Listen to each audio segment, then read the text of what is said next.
గతంలో super hit అయిన black బస్టర్‌గా నిలిచిన హీరోల సినిమాలను తిరిగి విడుదల చేయడం అనేది ప్రస్తుతం ఒక ట్రెండ్‌గా మారిపోయింది. అభిమానుల కోరిక మేరకు విడుదలవుతున్నప్పటికీ రీ రిలీజ్‌లో కూడా రికార్డులు సృష్టిస్తూ కోట్ల రూపాయలను వసూలు చేసిన సినిమాలున్నాయి.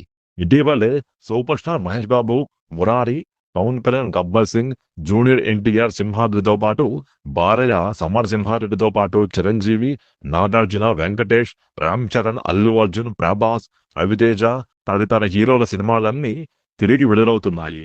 వీటిల్లో అత్యధిక కలెక్షన్లు రాబట్టి సంచలన రికార్డును కైవసం చేసుకున్నవారు మహేష్ బాబు. ఆయన నటించిన 'మురారి' సినిమా రీ రిలీజ్‌లో 9,00,00,000 కొల్లగొట్టింది. తర్వాత స్థానంలో 8,00,00,000తో 'గబ్బర్ సింగ్' సినిమా ఉంది. తర్వాత 5,00,00,000తో 'సింహాద్రి' నిలిచాయి. తిరిగి థియేటర్లలో విడుదలవుతున్న సినిమాలను కూడా ఆదరించే గుణం ఒక్క తెలుగువారిలోనే ఉంటుందని గతంలో రవితేజ ప్రకటించారు.